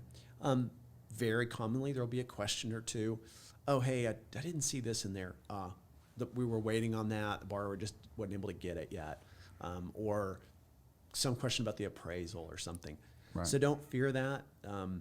Should not see any surprises whatsoever as long as we've got that good pre-qual, pre-approval. Right. But goes into underwriting. That just takes a couple of days. Underwriter looks at it, reviews the file. Might be some conditions we're working through, little details. Loan approval will come. And then do you want me to kind of go on? Yeah, let's run through this real quick because I do want to hit some questions Like just some random questions after that don't. So after that loan approval comes, we will issue a closing disclosure. We'll be working with the title company in coordination on that. We will have been working on an estimate of what those numbers are going to look like, but these will be the final numbers. So we've gotten exact insurance, exact property taxes. And what we do is when we get that closing disclosure, we're going to reconcile that, me and my team, to the initial numbers. We know there's going to be a few variables. Our goal is to be at or below what our estimate was. And most of the time we are. Right. If there's not, it's usually like, there's some HOA thing we don't know about at the beginning. Even the realtor didn't know about. Or higher insurance or something like that. Right, exactly. Yeah. So we issue the closing disclosure. They'll call that a CD, not a certificate of deposit, but a closing disclosure. You have to have that 3 days in advance. You have to acknowledge you received it. Just your docu-signing that you've gotten it. You're not signing it. You'll actually physically sign it at closing. Can we talk about that real quick? That 3-day thing, because I feel like some people, it's been a rule for 5 years now, 4 or 5 years. Yeah, which, by the way, I think is a great rule. I know that at the beginning everybody was a little bit nervous about 3 days in advance. It protects the consumer. Yeah, I think it's a really good rule. It makes closing less stressful sometimes, because I know everybody back in the day remembers, man, I was sitting at the title company for 3 hours. Not everybody, but there were times where people were sitting at the title company for 3 hours, because we had to rework some numbers because things weren't in on time or whatever. Yep. And so I think overall it's a good thing. But what does it, because I have this question myself. Yeah. What does acknowledgement mean? And then, because I've had it to where it's been acknowledged, signed, and my interpretation was, when this whole thing first started, was the numbers couldn't change at that point. Now I see some numbers being able to be changed. So ultimately, is it an acknowledgement that, okay, these numbers aren't going to go up, like they can go down? I mean, so what is that? Great question. So when that closing disclosure comes, any loan related stuff cannot change. Right. So the rate, any points, any lender fees, any of that cannot change. For the better or worse? Like cannot change? No, well, it could get better. Okay. This is a great question. Right. And this is a weird deal. It definitely cannot go up. Right. To get better, it depends on magnitude. How much did it change? Do you need to re-acknowledge that you got a new closing disclosure? I'm going to simplistically say, it can get better. Okay. All right. There are times, though, that we will issue a closing disclosure, and they're just for, like, probably home insurance is the number one issue. Right. Where maybe the borrower just really delayed far longer than we wanted them to pick their insurance company. And so we've gotten a number, but then they're revising it. And so we don't want them to delay their closing. Right. Everything's contractually bound around that date. So we'll go ahead and issue the closing disclosure, but we may get a modified insurance quote or something. Gotcha. So when you do see things like that it's usually it's causing that closing disclosure number to go down a little bit. Not a lot, but it could. But technically, if they get, let's say they get their insurance and it's different, maybe it did go up. Maybe they added some coverage or whatnot. Correct. That number could go up. Can go up, and because that's technically not loan related. Right. That's their choice. That was right. Exactly. Right. So that's a third party issue. What about title fees? Are those able to change, or do those fall into the same type of thing? No, I know that they generally don't, but those would kind of fall into the same category. Because this gets confusing, because a lot of people think, well, what is a title fee? Well, like you could have a change in a tax certificate, possibly. Sure. Yes, the title company provides that, but they're just providing what data they got from the county, right, or the company that provides tax certificates. So generally what you're going to see is no changes in lender or title fees. Right. But any little changes, like we've had deals where the HOA provided some homeowners association provided information really late, and there was a transfer fee or something that we just don't know about. Right. Okay.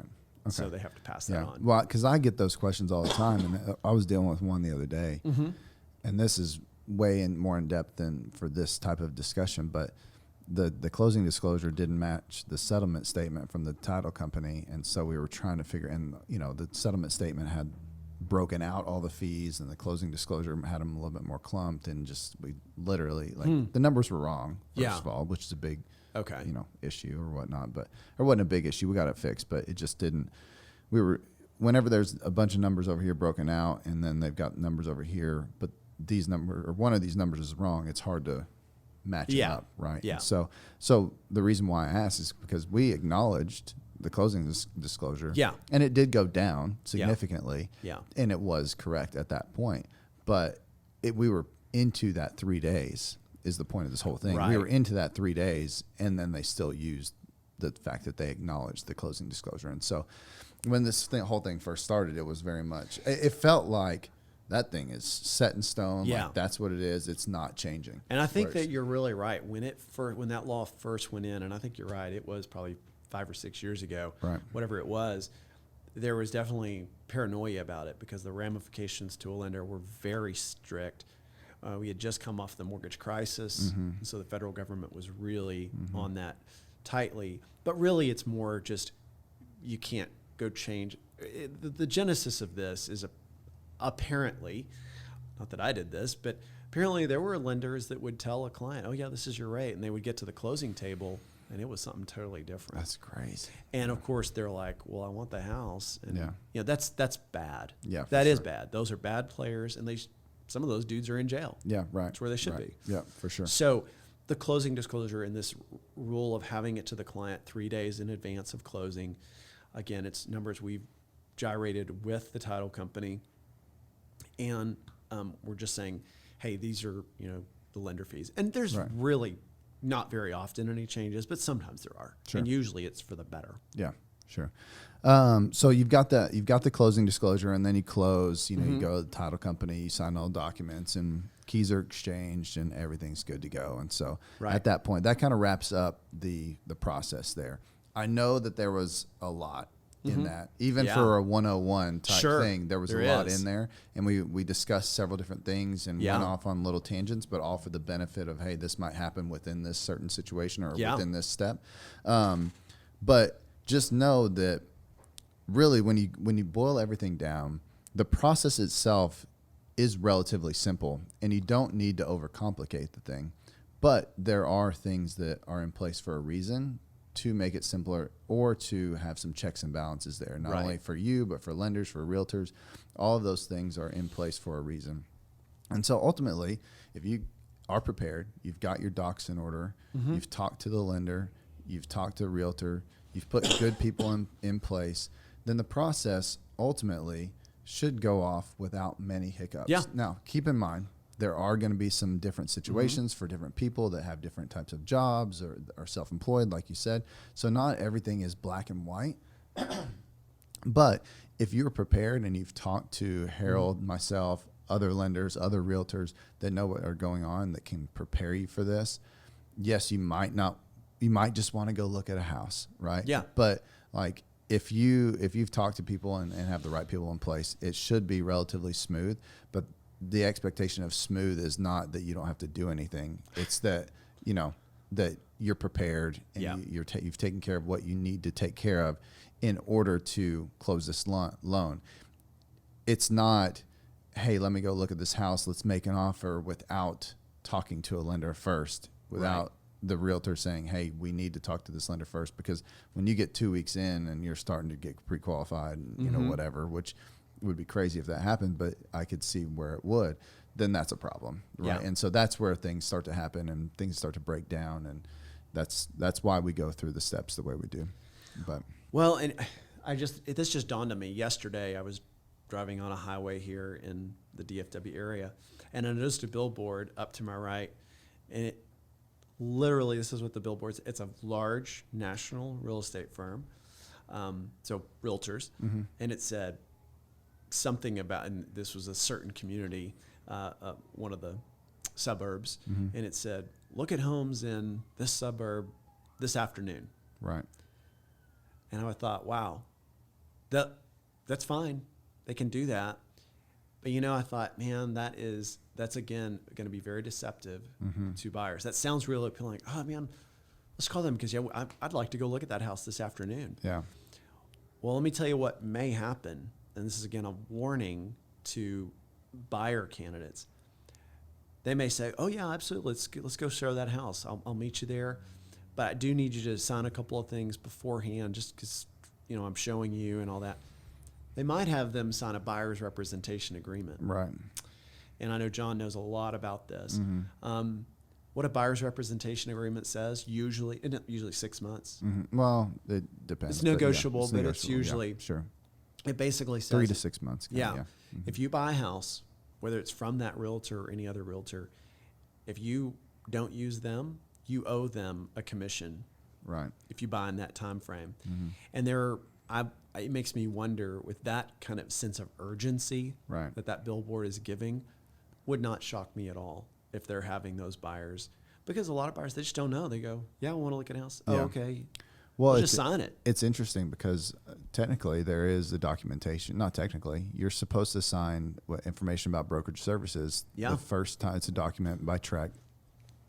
And if I go show a buyer or my first meeting with a potential client, they're supposed to sign the information about brokerage services. Meaning that you would be representing them. And No, it's just simply stating like, hey, I'm a realtor, I'm a broker. And Oh, this yeah. is like, a company. Oh, It's yeah, not, yeah. It's not a representation agreement at all, but you're supposed to, like as the realtor or broker or whatever, you're supposed to have them sign that. It doesn't say that you're represented by them, that you don't owe them anything for their time or whatever. So you could get in the mode of, okay, well, I signed this documentation or this document. It doesn't tie me to anybody, but this document, when they say, oh, we'll sign this one too, it kind of says the same thing, but that might be the buyer rep agreement, right? This one doesn't. This one you're supposed to, your first meeting, face to face. Some realtors even have it on like the bottom of their email, where they send every email that goes out, they've got an attachment of the information about brokerage services. I think that's a little overkill and it's annoying if I'm looking for an attachment, but Sure. whatever. But then there's the buyer rep agreement that's totally separate. But if you do that, and most realtors that again are worth anything, if you're just out looking, it should be their responsibility to say, hey, have you talked to a lender and all that stuff? Or are you working with another realtor?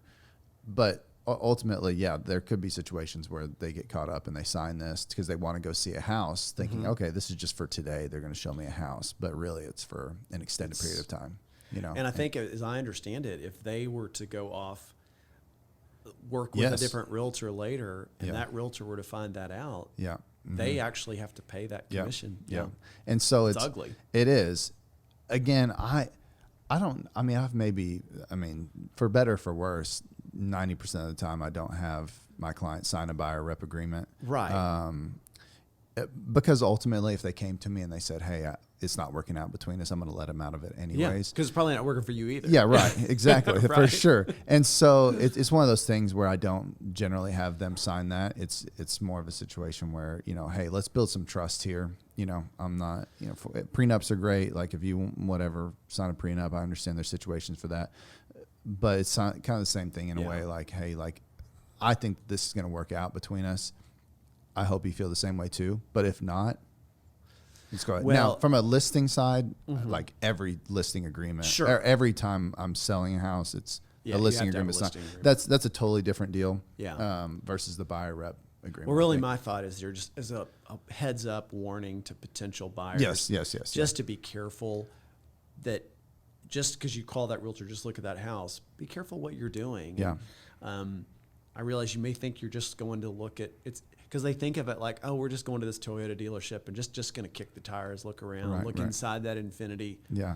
Well, you actually may be signing something that commits you to far more. Right, for sure. And you may regret. So just be careful. Yeah, no doubt. And you don't want to do that. All right, so I want to hit you with some questions. We haven't necessarily talked about them much, but they're layups. They're very 101s. But so fire away. Ultimately, it's not rapid fire, but it is it's something good. to where we don't need to necessarily go too far in depth with them. The first question is, what are the different loan types? Yeah. Right. And give me some specifics as top level, don't have to dive deep, but big picture. Give me credit scores needed, down payments needed, and the type of loan that it is.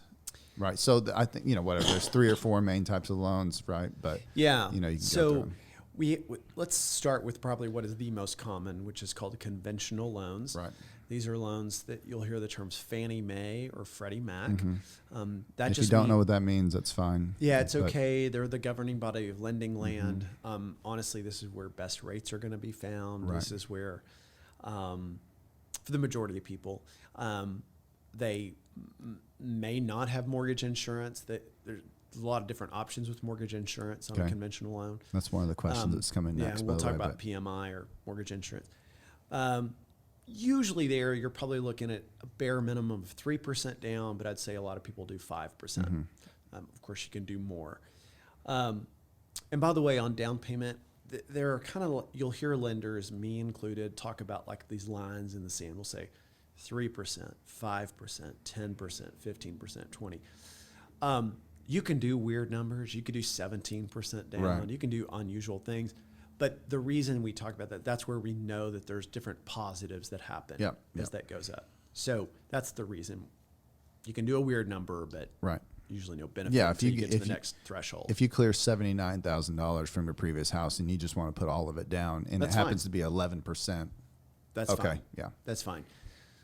So that's conventional loans. Then you have FHA, Federal Housing Administration. Depending upon the loan type you have here, you're going to have mortgage insurance. It is kind of expensive. Usually the only reason, typically, now you can do those for 3.5% down. Usually those we're going to do with borrowers that either need more flexibility in their debt ratio, their debt ratio is higher, or it could be that credit score. It will allow for a lower credit score and they may get a better payment on an FHA loan. So that's FHA. VA, you have to be a veteran for that kind of loan. Right. Veteran administration. Actually a great loan program, honestly. A few little more hoops to it. There is no mortgage insurance on them. Rates are really good. Right. So that's one of the good benefits that, you know, for those that have served our country. Yeah. There are some market caveats. I'll call it market caveats to that. This is a great that point. make me nervous, but like, go ahead and then let me tell you what John's thinking about. When you're selling a house, so you're representing the seller, you would probably prefer, let's say you had 5 offers. You're going to, of course, automatically sort those based on offer. Not only that, but go ahead. Offer price. Of course, the highest is going to be looked at with more interest than the lowest price, but also loan type. And John's right. Conventional loans usually have less drama. VA or FHA can, in some cases, have a little more scrutiny with the appraisal, a little more nuances. Yeah. I think what I was getting at real quick on the VA side is if you're in a flat market or a market that's not appreciating so much, heaven forbid it's going down, that could be some real trouble. But let's say it's your first home and you're buying a $200,000 house and you buy it with a VA loan. So essentially you have a $200,000 mortgage, right? And then it's a flat market and you need to sell it in 3 months or in 3 years and it hadn't really appreciated much. Then because you don't have that equity built up, you've got 3 years worth of payments, but really at the beginning your payments aren't doing much damage to your principal. It's expensive to sell a house. Sure. It can be. And so if you don't have that equity built in and the home has not appreciated, then you can run into some problems where you're going to have to actually make a payment to the bank in order to take money to closing. Yeah. And so, and that we haven't seen that much in the last 8 years. But it will happen again. Right. And so if you don't have to put any skin in the game, it sounds great. It sounds amazing at the beginning and it will work out. Like ultimately just be aware. And I hope that lenders do as a whole, like kind of stress this, that because I know I do from a realtor standpoint, that, hey, that's great. If you put nothing down, like that's amazing that you don't have to have that money to get into the house, but there's a caveat to that on the back end. That's right. And so just be careful that if you're buying a house with nothing down, that means that you have theoretically no equity in the house. And so if you need to get out of that house quick, you better have some sort of fund over here, or else you're talking about short sale and stuff like that. That's just not ideal. So. Yeah. No, that's a very good point. Yeah. There's a loan type called USDA. We don't see this as much in the DFW area. Mm-hmm. It is really designed for rural, RURAL properties. You actually have to be outside of the bigger city centers. But like as of this moment, I think Midlothian in the DFW area is USDA qualified. And there are parts. So for DFW people, like I was in Forney the other day and Royce City, and both of them they were offering USDA out there as well. Yeah, so. And it's a zero down program, right? And so a little more hoops to that kind of loan program, but has its place, right? Let's see. I guess on the other side, the flip side of all this is what's called jumbo loans. Oh, sure. Yeah. These are, there's a lot of reasons we would generally recommend we stay out of jumbo if we can. But if you're buying $1 million home and you're going to do 20% down, we're going to be talking about jumbo. Yeah, right. Jumbo is essentially where the loan amount, and this changes year to year. Yep. It's gone up twice though this year, right? Well, it went up at the beginning of last year and the beginning of this year. So it's we've been on a track record. It's gone up. That's $510,400 loan amount. Loan amount. So if the loan amount is greater than that, and again that's the loan amount. Yeah. So you could buy a $600,000 house, do $100,000 down, and you don't have a jumbo loan. Right. But yes, obviously, the more expensive it gets. So jumbo loans, that's a real quirky world. There's a lot of different rules to that. If we can avoid jumbo, we try to, but sometimes we just have to go there. Sure. So I guess that's the last type, key type. Yeah, real like type that happens quite a bit. Okay, cool. Almost finished up here. Yeah.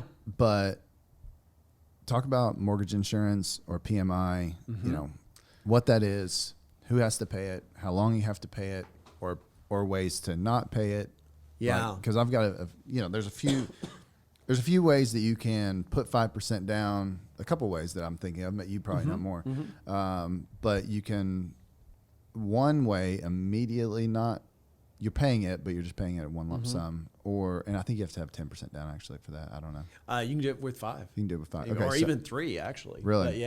But it gets more expensive. So PMI, what it is, when it goes away automatically, if it does go away automatically, or other ways you can not pay it or pay it. So here's what I kind of explain when I'm talking with clients about mortgage insurance or private mortgage insurance. Same thing, just different loans. Same thing, just different terms. That's right. So anytime you buy a house and you do less than 20% down, mortgage insurance is something we're going to have to contend with. Now, I should say, even on an FHA loan, even if you did more than that, you still have mortgage insurance. But we'll leave that off to the side for a minute. Okay. And if I were to take 100 people off the street and pull them in and say, hey, quick questions, quick survey, what's your opinion of mortgage insurance? Most of them would say something very negative. They go, oh, it just makes my payment higher. I don't like it, blah, blah, blah. I get that. I totally understand that. I would say that's the general mantra out there. Yeah. But if I said, okay, well, you realize that let you buy your house with 5% down and you didn't have to wait till you had 20% down. So that's kind of a benefit, isn't it? They go, well, yeah, right. That is a big benefit. Right. So having mortgage insurance is not evil. It's not a bad thing. Right. There are some things that can make it more expensive or less expensive. And I'm going to talk mostly about conventional here. The higher your credit score, the lower the cost is going to be. Right. The more down payment you do, the less the cost is going to be. Right. So this gets into those thresholds. So if you have a 740 or greater credit score, you're going to fall into the best tier, TIER, for mortgage insurance premiums. Right. And there's about, 8 or 9 different mortgage insurance companies. We quote all of them. I could give people copies of all those. They don't care. They're always usually very, very close. Right. But of course we go where we can find the best premium for them. We don't make any money on that at all. It's just something the loan has to have. So higher credit score, better, and then it's tiered 720 to 740, 700 to 720, and so on. The more it gets a little more expensive as you go down. Right. But then if you did 10% down instead of 5% down, it gets a little less expensive. Again, it just depends on where the numbers are. The other thing, and this is I don't know where you're headed with this, because I'm a huge advocate of this, especially if they have high credit scores. And fortunately, John and I just, not required, but we just have had a lot of people with really good credit. single premium mortgage insurance is really popular for those folks. Doesn't always apply. It's not always the right move. Sure. But essentially, it's where you're going to pay a bigger closing cost, and you're going to basically pay one lump sum and not have any monthly mortgage insurance ever. Right. So, yeah, it's a bigger number, and I've run the math a ton of different times. But basically, if you think you'll be in the house about 3 to 3.5 years, it really makes sense because it saves a lot per month. Quick question. If you get closing costs negotiated and say you have too much closing costs, can you use that to contribute to a single premium? Yeah. Really? Okay. Absolutely. Okay. Absolutely. Yeah, you sure can. So yeah, it's just one of the closing costs. Right. So that's kind of the basics of it. Is it lets you buy a house with less than 20% down, and even if you had the money, a lot of people will elect to do it because they just want to keep the cash for other things. Yep.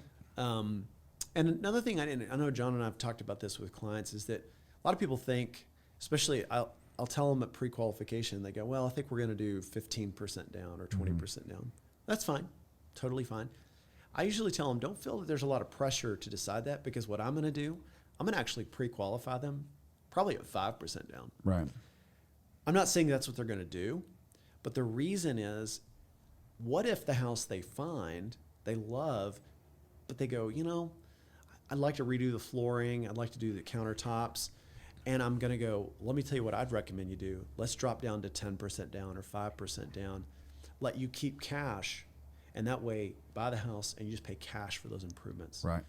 And just improve the house, your enjoyment of it. And so on that note, because we did this with our personal home, now there might be some time ramifications or something that you have to have the loan season or whatnot. So you correct me if I'm wrong on this, but let's say you're doing that to your personal home, right? To where you are, again, you got your $100,000 house, but fixed up. Let's say you buy a little bit of a deal. It's not a great deal, but it's not like a flip house or whatever. Right. But you buy a $100,000 house that could be worth $125,000 after repair, but you buy it for $100,000. And so, or maybe 115 would be like a better example. Well, you keep a little bit of money so you can do the repairs. Then afterwards, that the value is much higher. And so now you have that gap, that 20% more equity in there, right? Right. And so then theoretically, you can call your loan service provider and say, hey, we've done some improvements to the house. I want to get it reappraised and try and get the PMI or MIP dropped off. Is there a time frame that you have to wait to do that, or Great question. Or could you do it immediately? Great question. It's the wonderful answer of it depends. Sure. But I'm going to just go on a general rule here. Real quick, because that's what we were in our house, I think, 4 years. Yeah. And we did some improvements, but the market went so much, appreciated so much that we got our house appraised and we didn't have to pay PMI any longer. Right. So there's a couple of nuances to that. So it's a little complicated for this, but sure. And by the way, those rules can kind of change a little bit over time. Yeah. But I would say generally, here's the deal. In that scenario you brought up, yes, you could. You would be paying for a new appraisal. In some cases, they'll want you to have had the house for 2 years before you do that. Okay. There's also, it depends on if it's done through what they call natural appreciation, or natural amortization. Okay. Yeah. Where you just paid down more on the loan, and you're even based on what you paid for it, you're below 20%. There's a couple little nuances to it. We have a whole grid that we go down. If this, then this. If this, then that. Right. But your core point's right. Right. That sometimes there can be cases where you're better off to go monthly mortgage insurance because of some other factors, and just know that it's probably going to drop off pretty quickly. Right, pretty quickly. Yeah. Even if it is 2 years out. Right. I just think that there's options for that, and I agree. And in real honesty, I hadn't heard. I mean, in my mind, the mortgage insurance, essentially is like, it's an extra payment that doesn't go to much. Right. But you're right in that. Okay, well, that saved you from putting, again, on a $100,000 house, another $15,000 down if you don't have it, right? Well, and you're right. And to circle back to that, when I'm explaining it to clients, a lot of people, they drive a car. Right. So when they finance a car, usually that car lender will ask them, do you want GAP insurance, Yep, right. GAP? Simplistically, here's what GAP insurance is. You drive the car off the lot.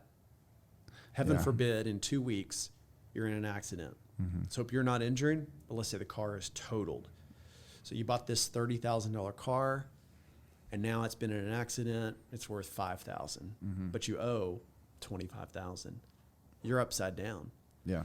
That's where GAP insurance comes into play. It fills the gap of what the value of the car is versus what you owe in a situation like that of it being totaled or something. Well, that's kind of like what MI is, mortgage insurance. Obviously, you're not going to, let me say, unless you buy a mobile home. Right. Yeah. You're right. not going to drive it. Yeah, You're right. going to wreck it. Yeah. But this is where you have to think like a lender. They do not want a foreclosure. That's not what they want. Right. Right. But they have to plan for worst case scenario.